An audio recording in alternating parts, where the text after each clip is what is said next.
Hola, buenas noches a todos. Bienvenidos a la segunda edición de lectura de relatos cortos de terror, aquí en este espacio fetiche para el Festival de las Ánimas, ya lo sabéis. Y fetiche además porque vosotros hacéis posible que lo que hacemos tenga sentido. Gracias por llenar un año más este espacio tan mágico y tan especial para nosotros. Hoy vamos a tener el placer de tener dos lecturas. Ayer comenzamos con lecturas de Alfred Hitchcock, de su dilatada filmografía. Hoy lo vamos a hacer de Tim Burton.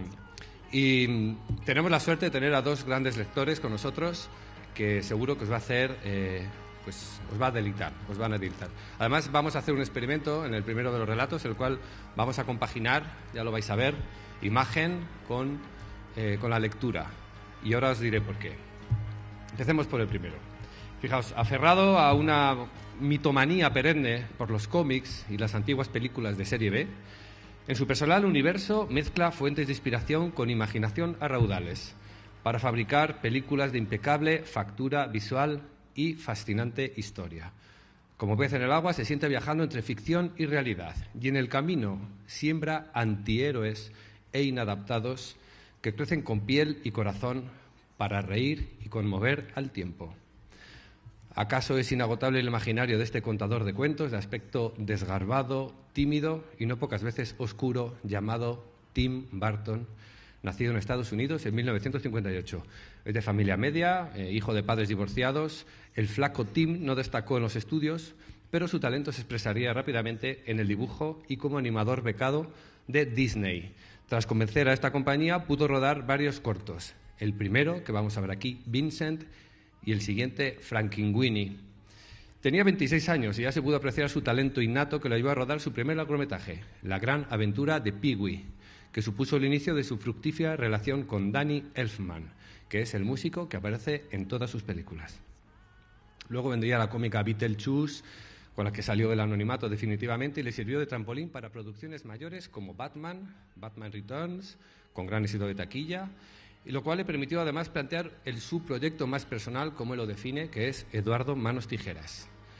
Aquí Burton deja traslucir, una realidad de formas fantásticas y revela la quinta esencia de su cine.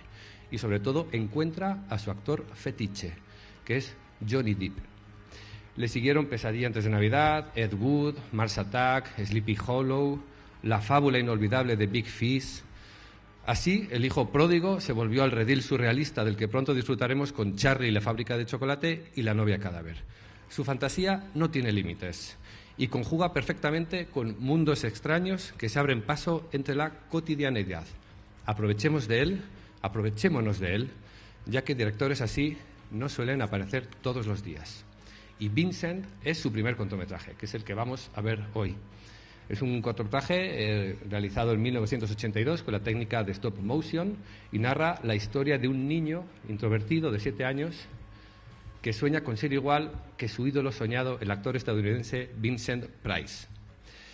Vincent está basado en un poema que Burton escribió al estilo de los cuentos de Dr. Seuss. Se titula How the Grinch Stole Christmas, mientras trabajaba para la compañía Disney. Burton no estaba a gusto durante la compañía en aquella época porque no le permitían desarrollar libremente su trabajo, que era meramente administrativo, por lo cual dedicó sus esfuerzos creativos a proyectos más personales. Gracias a Disney pudo desarrollar todo su talento. De ese esfuerzo creativo nació Vincent y nos lo va a contar un amigo de las ánimas, un amigo con todas las letras. Ya he leído en otras ocasiones aquí para todos vosotros y como ya dije la primera vez, que yo creo que lo he repetido todas las veces, es alguien que siempre merece la pena viajar con él a todos los sitios porque es alguien que siempre va a responder. Así que os dejo con Carlos Pascual y con Vincent.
Vincent Malloy tiene 7 años. Es un niño amable, pero algo huraño.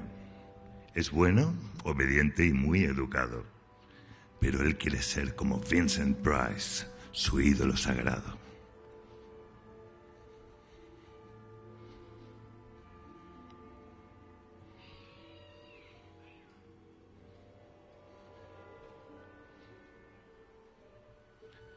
No le importa vivir con su perro, su gato y su hermana, aunque prefiera compartir casa con murciélagos y arañas.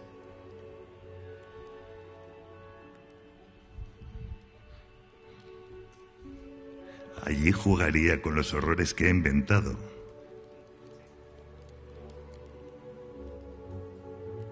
Y vagaría por los oscuros pasillos solo y atormentado.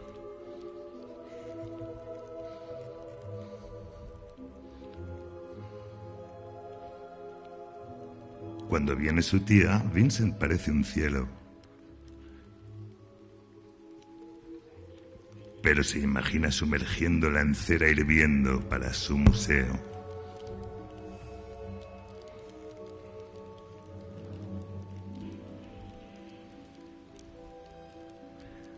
Hace experimentos con su perro Abercrombie, con el fin de crear un horrible zombie. Con ese espectro terrorífico para los hombres, buscaría víctimas por la niebla de Londres.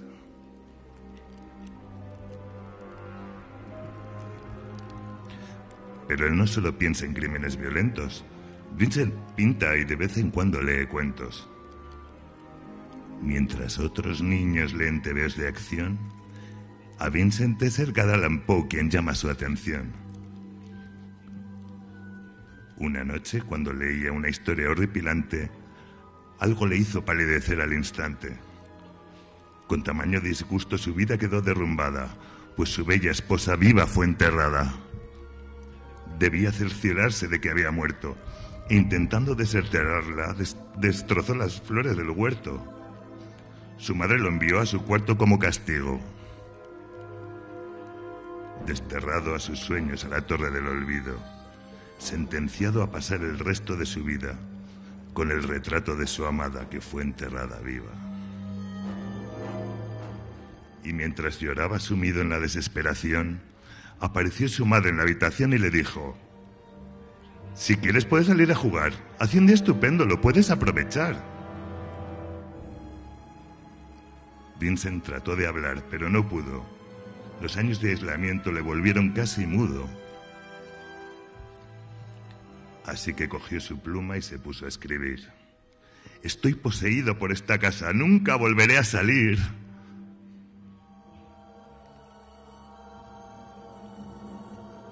Su madre le contestó: ni estás poseído ni estás medio muerto.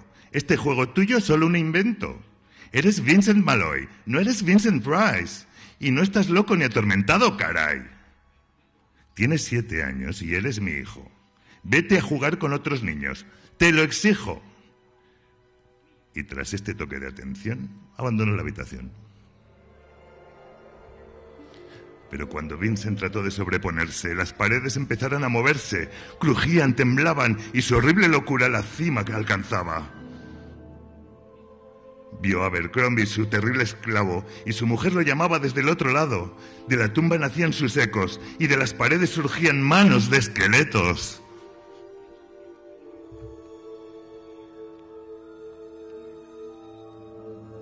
Todas las desgracias que sus sueños atormentaban entraron en su vida mientras él gritaba. Trató de escapar, de huir del horror, pero su mustio cuerpo se derrumbó por el dolor. Débilmente, casi sin voz, recitó El cuervo de Edgar Allan Poe. Y mi alma, de esa sombra que allí flota fantasmal, no se alzará nunca más.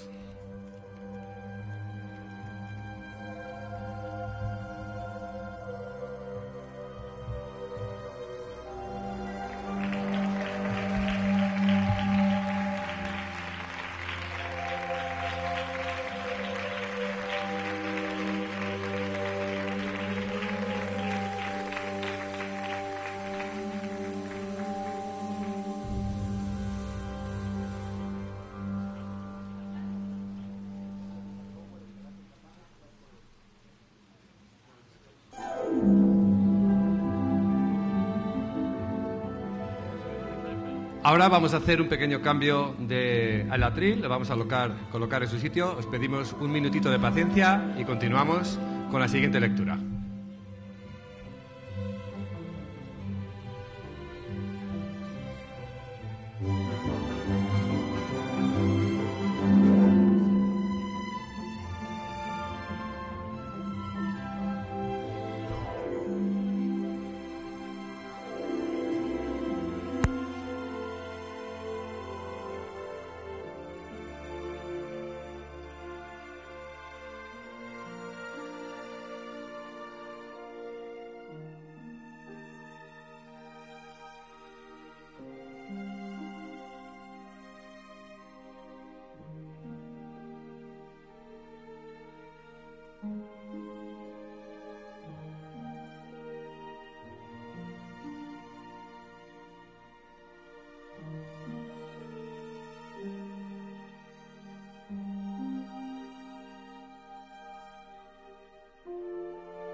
Bueno, se ha quedado buena tarde al final, ¿eh? 4 gotitas, esto no es nada para aquí. Pues nada, continuamos con la siguiente lectura.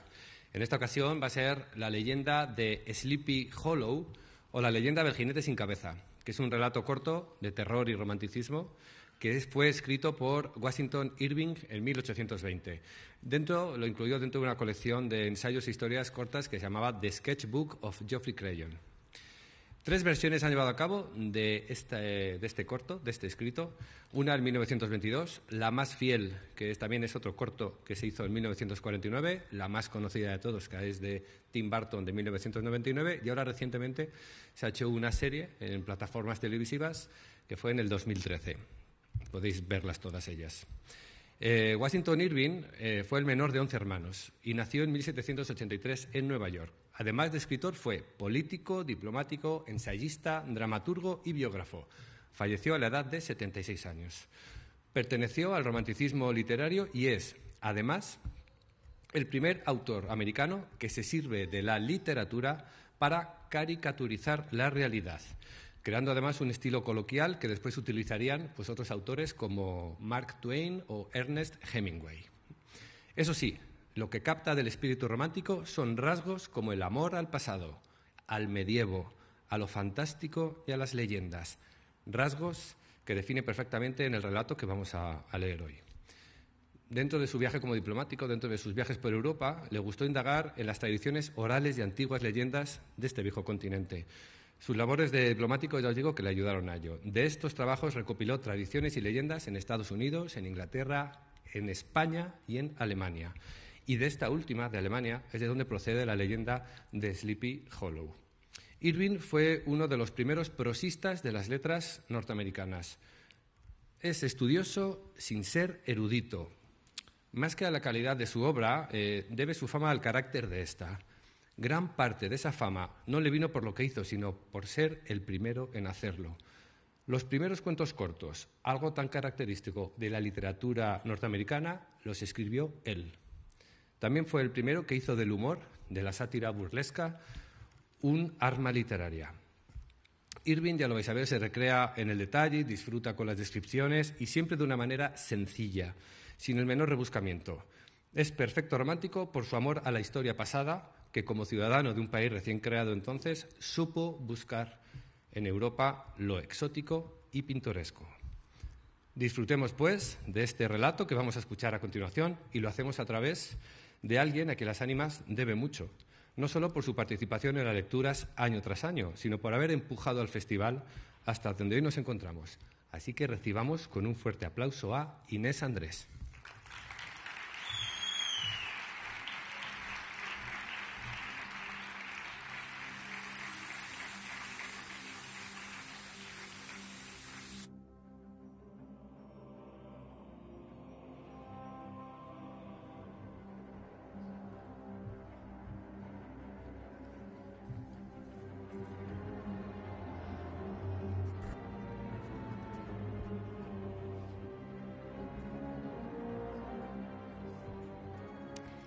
Era una tierra plácida de inquieta y dulce fantasía, en la que brotaban sueños ante los ojos entornados y fantásticos castillos en las nubes que pasaban, las que jamás huyen de un cielo de verano.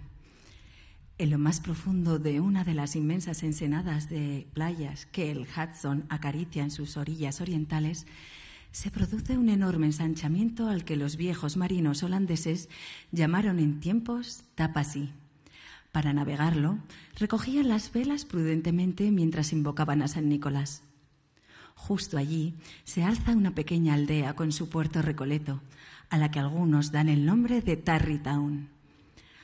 Acaso a un par de millas se abre un valle pequeño, una lengua de tierra entre las altas colinas.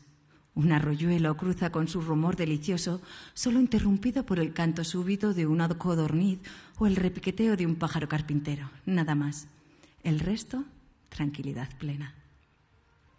Recuerdo que siendo yo niño hice mi primera cacería de ardillas en un bosque preñado de nogales no muy altos que derramaban su sombra a uno de los lados de aquel pequeño valle. Vagabundeaba por allí al mediodía, en esas horas en las que la naturaleza se muestra particularmente inmóvil, y me sobresaltó el estruendo que hizo mi propia escopeta al disparar, pues en la profanación de aquel silencio sabático el disparo se eternizó en el aire hasta que al fin el eco me lo devolvió con furia. Si alguna vez deseara retirarme del mundo y todas sus tentaciones buscando el salud de los lugares más encantadoramente apacibles y gratos, no dudaría en dirigirme a este pequeño valle, pues ningún otro lugar conozco que tanta paz ofrezca. No en vano, desde que se asentaron aquí los primeros colonos holandeses, se le conoce como el Valle Somnoliento, Sleepy Hollow.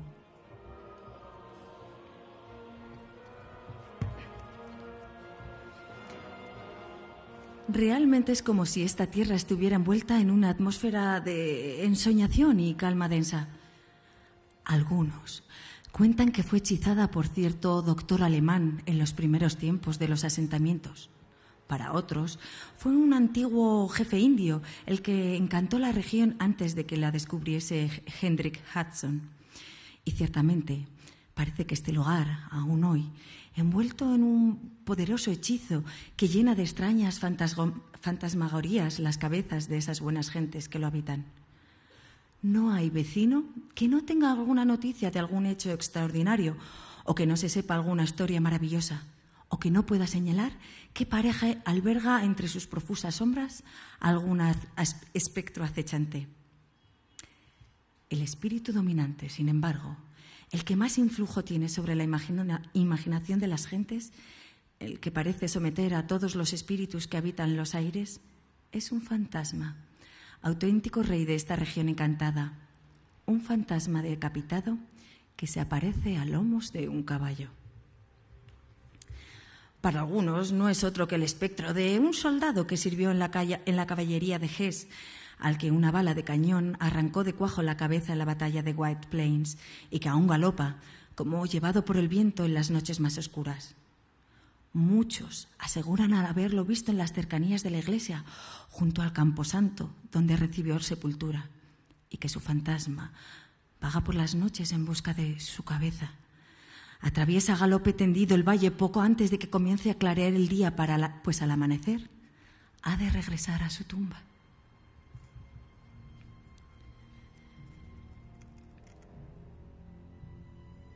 En este apartado rincón de naturaleza y leyendas vivía hace ya unos años el maestro de escuela Ichabod Crane.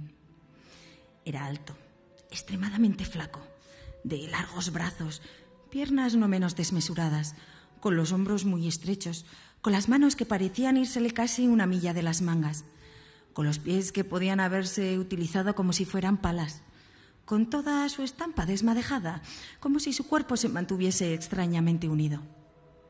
De cabeza pequeña y aplanada salían 2 orejas gigantescas y parecían habérsele incrustado bajo la frente chata aquellos 2 ojos verdes como el vidrio. Su nariz, de tan larga, parecía buscar de continuo algo en el suelo. Digamos que su cabeza de perfil parecía una veleta con silueta de gallo que hubiera sido puesta en la fina varilla de hierro de su cuello para indicar la dirección de los vientos. Quien lo viera en un día de viento, azancadas por la ladera de una colina, con sus ropas que parecían bailarle en el cuerpo, podría pensar en una llegada a la tierra del espíritu del hambre o de un espantapájaros que se largaba de su campo de trigo. Su escuela estaba en un paraje solitario, a las afueras del pueblo, en un pequeño bosque que crecía a los pies de una colina. Un enorme abedul le daba sombra y un sinuoso riachuelo pasaba muy cerca, en una casa de una planta y de una sola estancia. Pero vivía una semana en cada granja, con sus escasas pertenencias mundanas metidas en un pañuelo de algodón, por lo que procuraba hacerse grato y útil a quienes le daban comida y techo. Apilaba el heno, reparaba una valla, iba a la pradera a buscar el ganado que pastaba. No se mostraba entonces con la dignidad arrogante de que hacía gala en la escuela, su pequeño imperio, y se comportaba no ya educado y cortés, sino decididamente obsequioso. Era la admiración de las madres por el cariño con que trataba entonces a sus hijos, sobre todo a los más chicos. Y como el león que acaricia con sus garras al cordero que se va a comer, ponía en sus rodillas a cualquiera de los pequeños, mientras con el pie de la otra pierna mecía la cuna de otro aún más chico durante horas. Así, hacía más llevadera su vida el modesto pedagogo, y sin embargo, tenido por importante en el círculo femenino de la comunidad, una especie de ídolo, un caballero tan ocioso como culto, superior, por ello, a los hombres garrulos de los pueblos. Bueno, solo por debajo en saberes al pastor de la iglesia. De aquella subida le venía además la condición de ser una especie de gacetilla rodante, pues llevaba de casa en casa noticias, rumores, chismorreos en general de toda la comarca.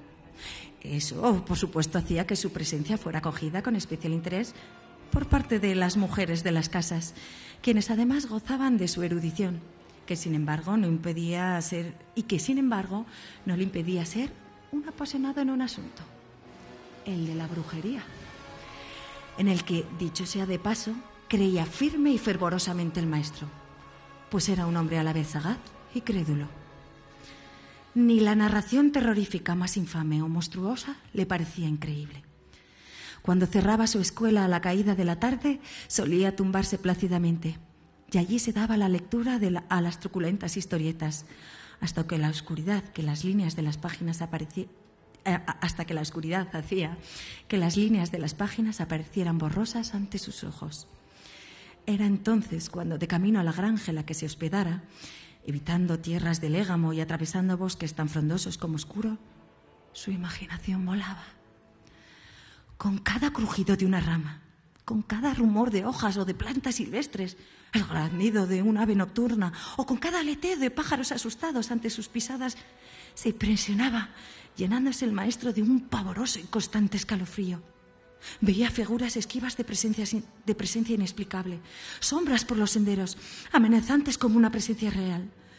¿Cuántas veces estuvo a punto de morir de angustia el maestro cuando creyó oír el soplo del viento entre los árboles al paso de un jinete sin cabeza que cabalgaba al bosque? Solo la luz del día ponía fin a sus infundidos terrores.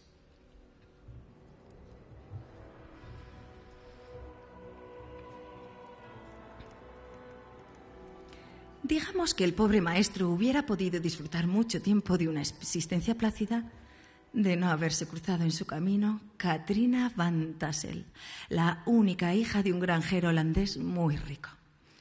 Bellísima, en la flor de sus espléndidos 18 años, lustrosa como una perdiz, suave y delicada, de rosadas mejillas, apetecible como los melocotones que cosechaba su padre y deseada, no solo por su hermosura, sino por ser la heredera única de la riqueza que había hecho su padre, el viejo Baltus van Tassel.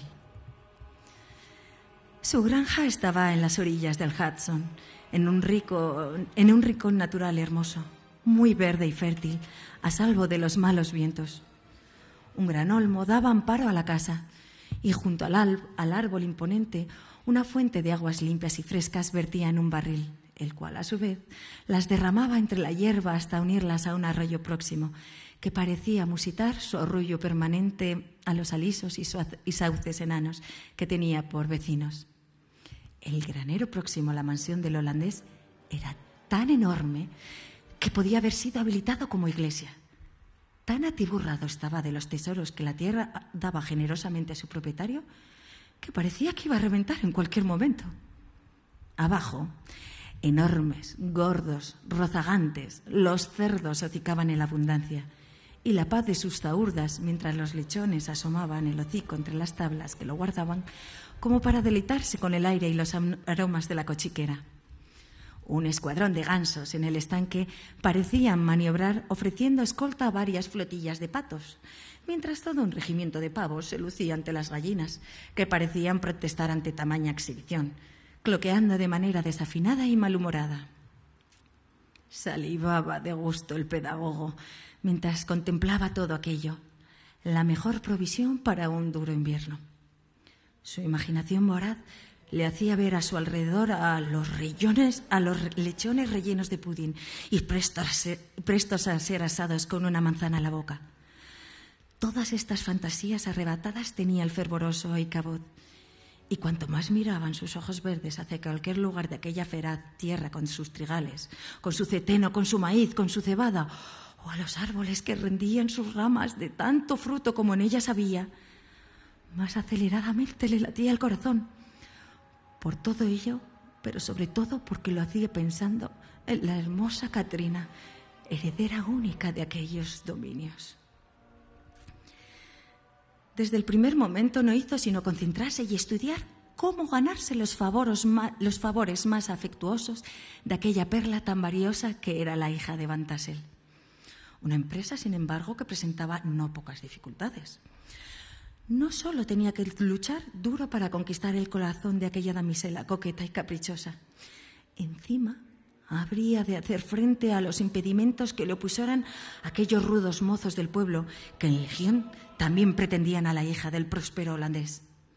El peor y más peligroso de todos era un muchacho engallado que se llamaba Abraham, o Brom van Brut, por decirlo a la holandesa. Lo llamaban Brom el Huesos, por la dureza de sus músculos relucientes y su aspecto hercúleo, y era harto elogiada su destreza en la monta de caballos. De hecho, viéndole cabalgar, parecía tan imponente como un jinete tártaro. La banda de Brom el Huesos, conociendo las intenciones del profesor con la joven Van Tassel, comenzó a hacer una incursión una y otra vez en los hasta entonces tranquilos dominios del maestro. Unas veces taponaban la chimenea del tejado, con lo cual la escuela se llenaba de humo. Otras, ya de noche, entraban en la escuela y volcaban pupitres y mesas, tiraban por el suelo los papeles y libros. Hacían así, en fin, inútiles las defensas de mimbres y estacas que pusiera el maestro. El pobre llegó a pensar que las brujas, todas las de la región, habían decidido tomar posesión de su escuela para celebrar en ella los aquelarres. Aun con todo, esto no era lo peor. Brom el Huesos no dejaba escapar la mínima ocasión que se le presentara, a fin de ridiculizarlo ante la joven. Una noche de otoño, el matrimonio Van Tassel y su hija ofrecieron una recepción a la que Ichabod estaba invitado. El galante tardó más de media hora en arreglarse para acudir a la recepción. Cepilló con mimo el mejor de sus trajes, un terno negro muy sobrio, algo resobado, y con tanto mayor cuidado se peinó los rizos ante un trozo de espejo que aún le quedaba sano en una pared. Luego fue a pedir prestado un caballo a un viejo grande holandés, Hans van Ripper, un tipo gruñón y mal encarado, a fin de presentarse ante la amada de la manera más elegante posible. Y así, cabalgando como todo un caballero capaz de enfrentarse a cualesquiera aventuras o al más arrebatador de los lances amorosos, puso tierra de por medio entre la escuela y la granja de Van Tassel. Pocas veces se tuvo la ocasión de ver algo semejante a plena luz del día. Era, como ya he dicho, una tarde hermosa de otoño, de cielo despejado, azul y apacible. Así que la naturaleza mostraba esa su librea dorada que nos sugiere abundancia, cuando los bosques parecen poner en el ambiente pinceladas de profusos ocres y amarillos. La helada de la noche anterior había dejado además una hermosa capa purpúrea sobre los árboles más tiernos y frágiles, y otras de naranja y de escarlata en los más firmes y grandes. Estaba a punto de caer la noche, también infinitamente apacible, cuando llegó Ichabod a los dominios de Herr von Tassel. Estaba la casa llena con la flor y nata de la región. Había viejos granjeros de rostros enjutos y con las arrugas curtidas por el paso de todas las estaciones durante muchísimos años, vestidos con chaquetas sencillas, sus medias azules limpias y las relucientes y grandes hebillas de sus cinturones. Sus esposas, tan ajadas como parlanchinas y vivaces, con la cofia bien ajustada, el cuerpiño largo y firme, la nagua humilde pero limpia, y tijeras, acericos y un bolso grande de percal colgado en sus cinturones. Había también alegres muchachas, vestidas tal cual lo hacían sus madres, salvo en algún que otro caso en que lucían un sombrero de paja, el pelo al aire con una cinta, o algún que otro vestido impolutamente blanco, por afán de seguir la moda de la ciudad. Acabado el baile, Ichabod mostró interés en la conversación que mantenían Val Van Tassel y un grupo de hombres ya de edad provecta y al parecer muy enterados. Fumaban plácidamente. Mientras conversaban sentados en el porche y yéndose a otros tiempos, hablaban de viejas historias de la guerra. La región toda había sido el escenario en que se libraban grandes e importantes batallas. Había sido testigo, pues, de hechos cruciales y de las hazañas de muchos hombres, duros combates de las tropas inglesas contra las americanas, lo que hizo que vieran aquellas tierras en tiempos llegar a agentes procedentes de innumerables fronteras. Tanto tiempo había pasado ya de aquello, sin embargo, que cada uno de los hombres reunidos en aquel porche del granjero holandés contaba su historia en una leyenda. En lo incierto y vago de la memoria, evitar un toque de ilusión en lo que se cuenta, evitar narrar los hechos pretendidos sin tener uno por su máximo protagonista, resulta cosa poco menos que imposible, por lo que cada uno tenía su historia que contar, a cada cual más extraordinaria. Así de emocionadamente, por ejemplo, hizo uno de aquellos hombres el relato de un hombre tan diestro en las artes de la esgrima que en la batalla de White Plains evitó que una bala de mosquetón lo hiriese, desviándola como si nada con la punta de su sable, y que se oyó perfectamente y tan tranquilo como el proyectil iba lamiendo poco a poco la hoja de su sable hasta detenerse contra la empuñadura. Aquel caballero, según el que decía la historia, estaba dispuesto a enseñar su sable a quien dudara, para demostrar la veracidad de la historia. Ninguna de aquellas historias, sin embargo, tuvo parangón con la de aparecidos que se relataron una vez agotadas las de guerras. Ya se ha dicho que hablamos de una región rica en leyendas y otros tesoros semejantes.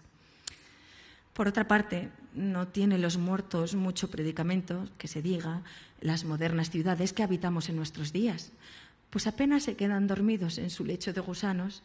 Ya abandonan la ciudad quienes los conocieron, llevados de avatares diversos y de afanes no menos distintos, por lo que cuando los muertos salen de sus tumbas para iniciar sus nocturnas rondas, nadie a quien cursaron a visitar les queda. Los que conversaban en el porche de Van Tassel comenzaron por ¿Quién se sabía la leyenda más brutal?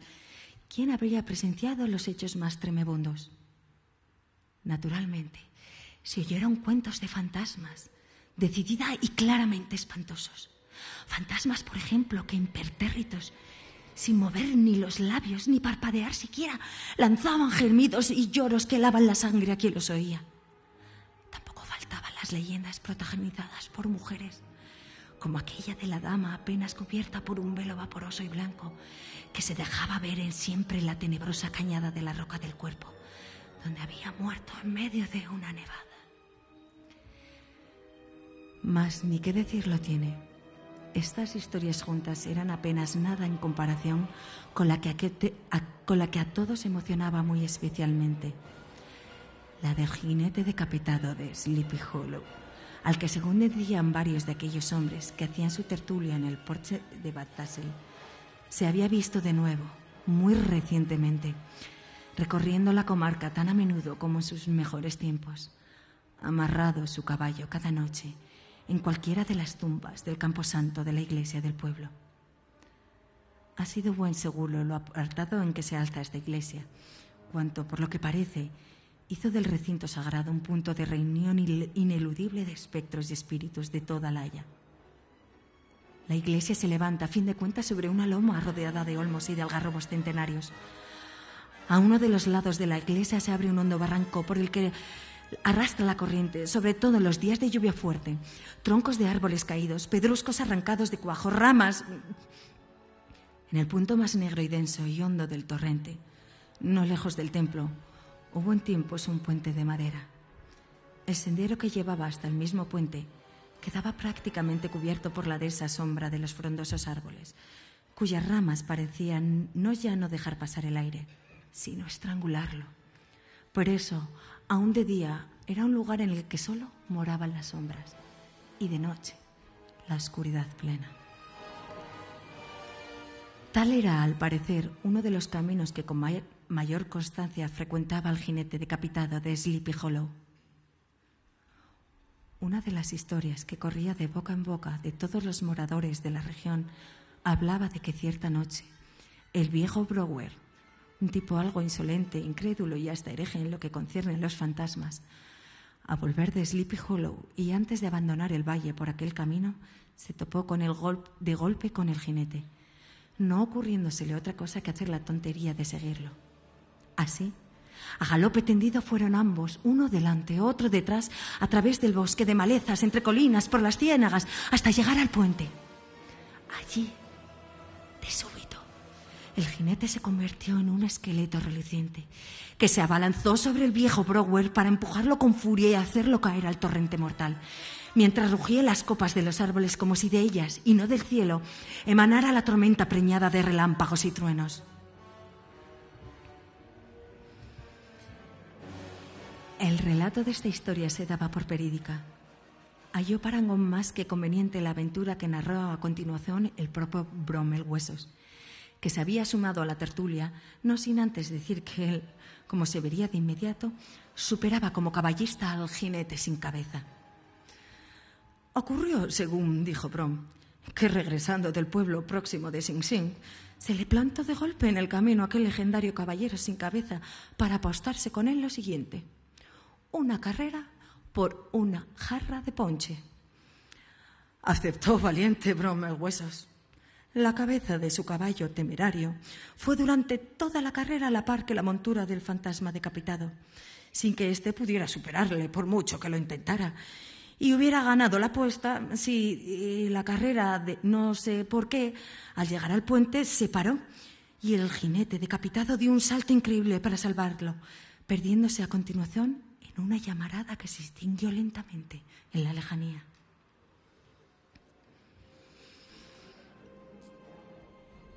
Todos estos relatos, hechos en ese tono de voz que se suelen contar en la oscuridad, historias tales, historias de terror y de misterio, con los rostros de los allí reunidos apenas iluminados por el resplandor de una pipa que quema tabaco ávidamente, impresionaron muy de veras al bueno de Icabod Crane.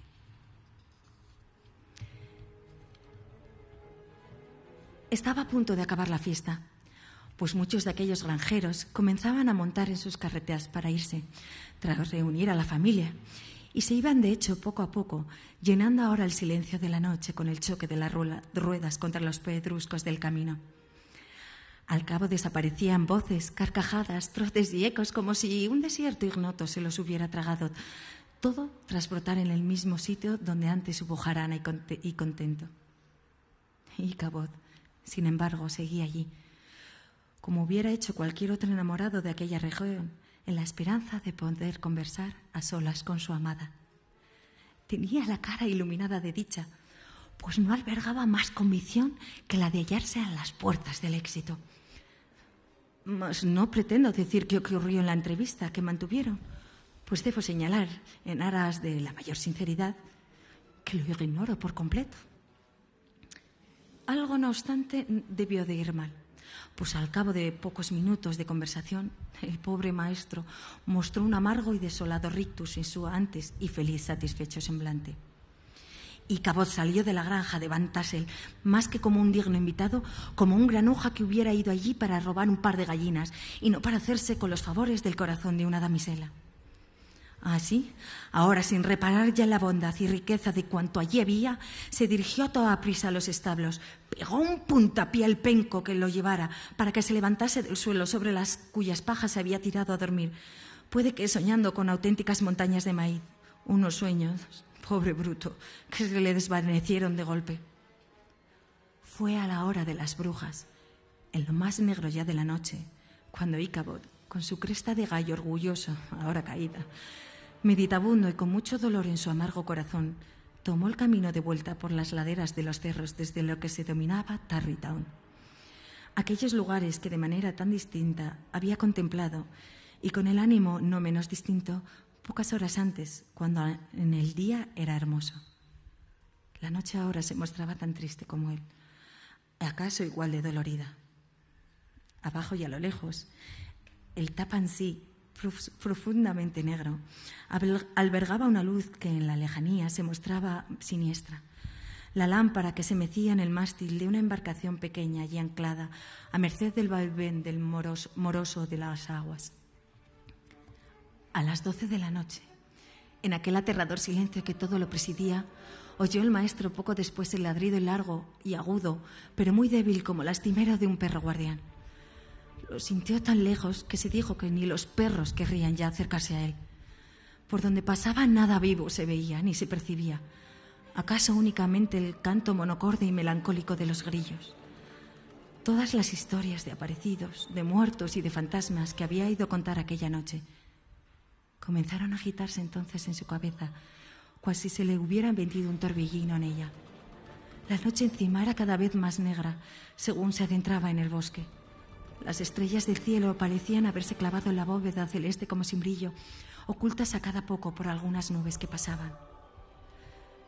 Jamás se había sentido el bueno de Ichabod ni tan solo ni tan desgraciado como aquella noche. Llegaba ya a uno de esos puntos tenidos por malditos en todas las leyendas de la región. Un lugar, al parecer, favorito de los espectros, cuando de pronto se topó con un árbol enorme, un tulípero, que se alzaba por encima de todos los demás, como un mojón gigantesco animado por la savia, un mojón tan poderoso de ramas como otros árboles lo son de tronco. Aquellas ramas de tulípero ofrecían en sus retorcimientos figuras tan fantásticas como incontables que tocaban el suelo para remontarse después hasta el aire. Era el árbol, por cierto, en el que cayó cautivo de los seres de la noche, según la leyenda, el pobre y malogrado mayor André, que así, perdiendo allí la vida, le dio nombre al punto de que todos en la región referían a él como el árbol del mayor André. Las gentes del lugar, cuando lo mentaban, lo hacían con una mezcla de temor y de reverencia supersticiosa, y acto seguido se lamentaban de la suerte trágica del mayor, un héroe desventurado, como si con su evocación cariñosa quisieran espantarlo para que no se les apareciera entre lamentos y gritos desgarradores. Cuanto más se iba aproximando Ichabod a tan terrorífico árbol, y para quitarse de encima el miedo, comenzó a silbar inopinadamente. Mas entonces oyó que era respondido por un silbido idéntico. Se dijo que no era más que una ráfaga de viento súbito que le llegó a través de las retorcidas ramas del tulípero. No obstante, cuando ya estuvo prácticamente bajo el árbol, dejó de silbar y detuvo su cabalgadura. Algo informe de lo que solo podía percibir un color blanco pendía de una de las fuertes ramas. Urgió de nuevo a su caballo para acercarse y comprobó entonces que no colgaba de rama alguna cualquier cosa, sino que el tronco mostraba una herida en su corteza, como si hubiera sido alcanzada por un rayo. No tuvo apenas tiempo para respirar en paz. Sin embargo, pues al punto escuchó un gemido largo y sentido. Se puso a temblar. Apenas podía controlar ahora la mandíbula y sus piernas. Así y todo, armándose de valor de nuevo, siguió un poco más allá y otra vez aliviado comprobó que aquello no había sido más que el sonido hecho por dos ramas que se rozaban al merced de la brisa. Salió Ícabod de los dominios del árbol, pero no había escapado con ello al peligro que se cernía sobre él.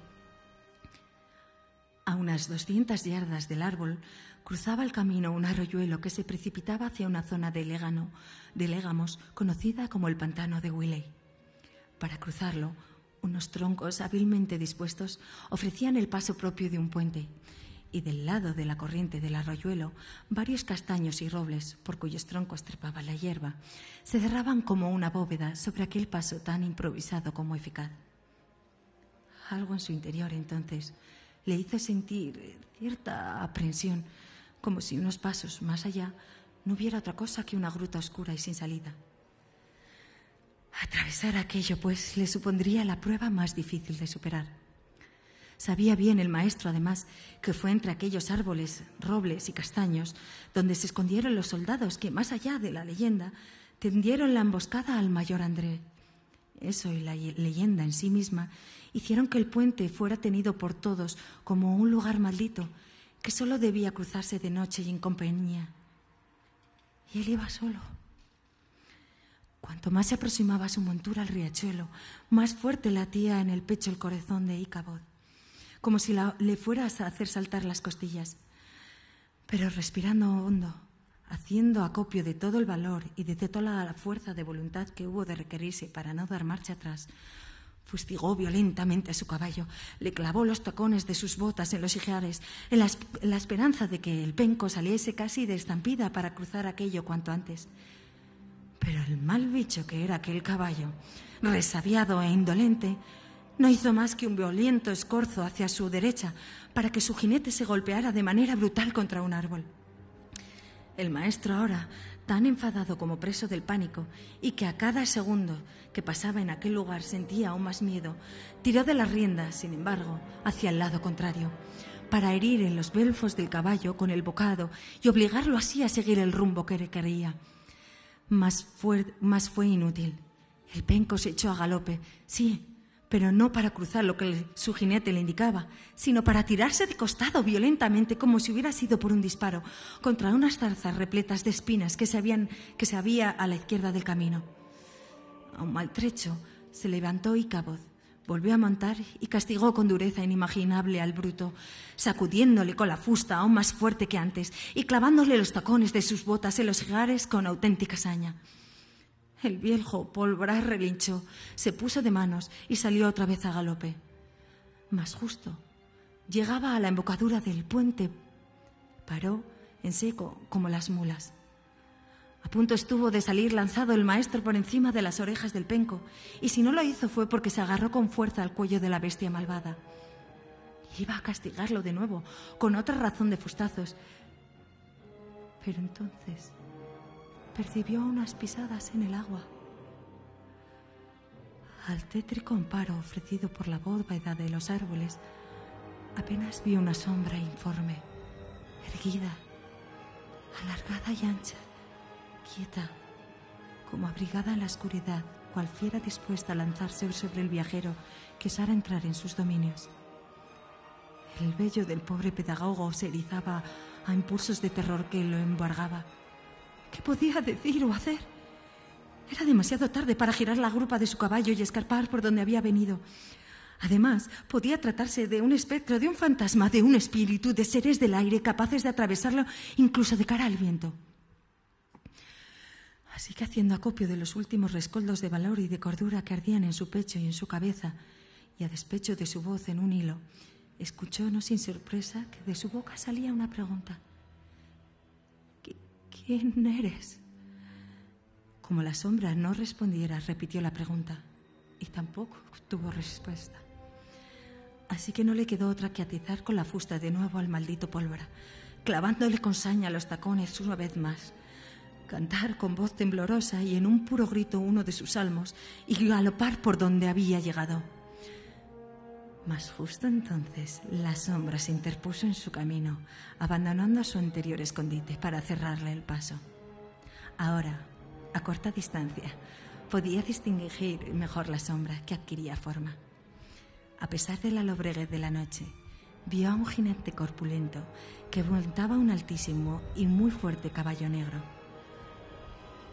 No parecía ni molesto ni amigable. Ichabod, no obstante, hizo que su caballo siguiera el paso ahora, y cuando llegó a la altura del jinete, se apartó, lo dejó pasar y luego siguió junto al maestro, situando su caballo del lado por el que no veía a su penco, que ahora parecía tranquilo y manso, manejable.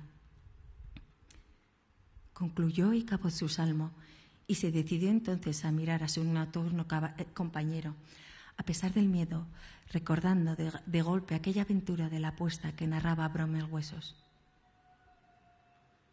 Eso fue lo que hizo fustigar de nuevo a su penco, en la esperanza de dejar atrás al fantasma. Mas picó espuelas el jinete maldito para alcanzarlo de nuevo, sin mayor esfuerzo para su montura. Al maestro no se le ocurrió otra cosa que tirar atrás de las bridas para hacer más lento el paso del jamego. Pero el jinete hizo lo mismo. A Ichabod le latía entonces el corazón de manera que casi se le oía, más aún que el retumbar de los cascos de los caballos en el silencio de la noche. Se puso a cantar otro salmo que ahora amperó, no le salió. Tenía la boca seca por el pánico, la lengua se le pegaba al paladar. No le salía ni una nota, ni una palabra de la primera estrofa. Su compañero nocturno parecía obstinado en su silencio, algo que aún resultaba más temible al maestro. Pronto sabría el porqué. Descendían ambos, emparejadas sus monturas, por la ladera de una leve colina, en la claridad que auspiciaba el fondo del firmamento y la ausencia en aquella zona del bosque, cuando se percató, aun mirándole de reojo, de que aquel ser aún era más corpulento de lo que ya de por sí le había parecido antes, y que no tenía cabeza, lo que hará comprender a cualquiera de la clase de pánico que sobre los ya padecidos embargó ahora al pobre pedagogo.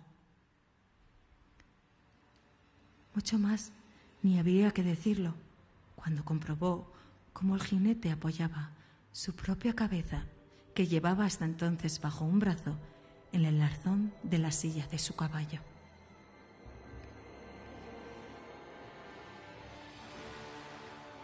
Mil escalofríos como latigazos sacudieron de arriba abajo el cuerpo de Ichabod empavorecido. No pudo pensar en nada, ni considerar por más tiempo su situación. Comenzó a pegar a su caballo con manos y pies. Pólvora, al menos, obedeció esta vez, lanzándose a galope tendido. Pero fue en vano, porque de inmediato tuvo de nuevo a su altura al jinete sin cabeza. Galopaban en una enloquecida carrera, sacando chispas de las piedras los cascos de sus caballos. Inclinado sobre el cuello de su penco, Ichabod sentía que su traje flotaba en el aire, lo que le complacía, pues le daba la sensación de que podría dejar atrás al fantasma. Pero llegaron juntos hasta el cruce de caminos en el que se tomaba el que conducía hasta Sleepy Hollow.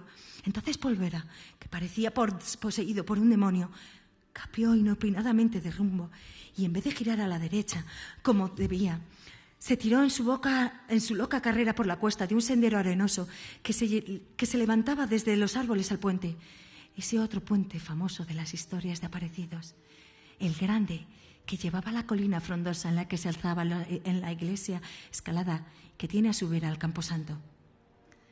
Hasta ese preciso momento, el pánico también El pánico que también sentía el pobre Penco parecía otorgarle cierta ventaja sobre el fantasma, aun cuando, desde luego, no fueran tan buen jinete como el decapitado. Pero cuando llevaba recorrida no más de la mitad del sendero, sintió que se le aflojaban las cinchas de la silla de montar y algo así como si su penco se le escurriera entre las piernas. Trató de equilibrarse y de asir la silla de montar con las piernas para que no se le fuera, pero nada. Se salvó de una terrible caída, sí, y del consiguiente batacazo, aferrándose con todas sus fuerzas al cuello y a las crines del penco, mientras su silla caía irremediablemente al suelo y era pisoteada. Lo oyó perfectamente por los cascos del caballo del fantasma que estaba a punto de darle alcance. Sentía cada vez más cercano al fantasma y Cabot, que no era precisamente un jinete indio, iba peor que mal montado a pelo y a todo galope y a punto de caer por un lado cuando lograba rehacerse y a punto estaba de caer por el otro lado. Además, golpeaban tan brutalmente sus nalgas contra los huesos del pencos que le parecía inminente el batacazos. Al menos, así se decía, si se tronchaba el cuello, acabaría de una vez con aquella pesadilla. Un claro entre los árboles le hizo cobrar mayor confianza, sin embargo, y ansió evocar el puente que conducía a la iglesia, cuando ya era aquel el camino que había tomado inapropiadamente su caballo. La luz de la luna, que caía trémula sobre las aguas, le hizo saber que no erraba en sus pronósticos. Vio casi acto seguido el escalado de la iglesia, que refugía en la oscuridad a través de los árboles. Recordar que allí, en el puente, se había esfumado el fantasma cuando compitió contra Brom el Huesos, le hizo sentir alivios. Si llego en cabeza al puente estaré a salvo, pensó. Y justo en ese momento oyó a sus espaldas el resoplido del caballo del fantasma, un caballo igualmente fantasmagórico que casi le quemaba. Volvió a fustigar al viejo Pólvora y cruzó en cabeza el puente, levantando un estrépito de tablas bajo su galope. Ya del otro lado, no pudo evitar volverse con la esperanza de que, igual que en el relato del fanfarrón, y cual parecía normal los fantasmas, se hubiera hecho una llamarada de fuego su perseguidor, esfumándose inmediato. Pero lo que vio fue mucho más aterrador. Se irguió el jinete en su montura sobre los estribos, tomó su cabeza con una mano y la lanzó con fuerza hacia Ichabod, que no pudo evitar tan espantoso proyectil. La cabeza del fantasma se estrelló contra la suya en un sonido de 1000 piedras que se te chocaran. Cayó a tierra. Pólvora, el jinete decapitado y su caballo negro pasaron por encima de aquel cuerpo yaciente como una simple brisa.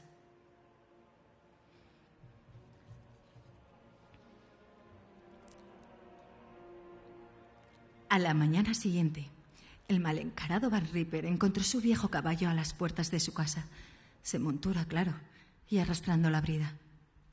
El pobre penco, sabio a fin de cuentas, saciaba su hambre y trataba de olvidarse la noche anterior, arrancando a mordiscos puñados de hierba. Ichabod, por el contrario, no hizo acto de presencia a pesar de que era la hora del desayuno. Llegó la hora del almuerzo y por muy raro que le pareciera al granjero, tampoco apareció. Sin él en la escuela, los alumnos pasaban el rato jugando junto al riachuelo. Nadie sabía nada acerca de su maestro. Comenzó a temer Van Ripper, ya avanzada la tarde, que algo malo le hubiera ocurrido. Además, albergaba aún la esperanza de que con la aparición de Ichabod lo hiciera también su silla de montar.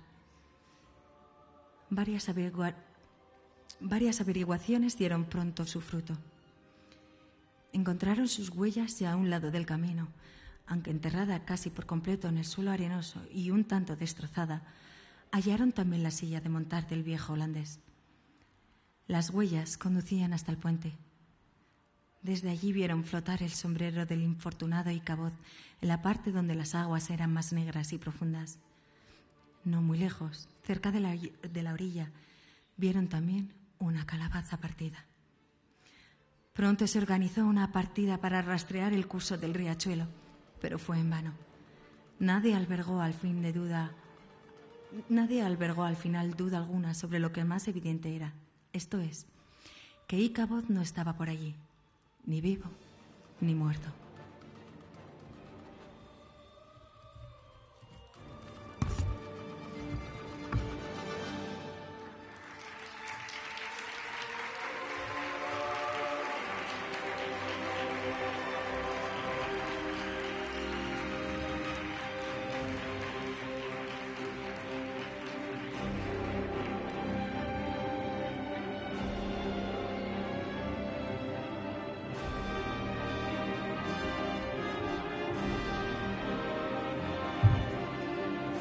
Pues nada, con el relato de hoy terminamos esta sesión y os invitamos a que vengáis mañana con otro director de cine, en esta ocasión, bueno, con otras películas. En esta ocasión está dedicada la sesión a Stephen King. Y mirad, el terror lo podemos encontrar en cualquier situación de la vida, desgraciadamente, incluso en la comedia. Así que mañana tenemos 2 comedias terroríficas, que os invitamos a que vengáis a escucharlas.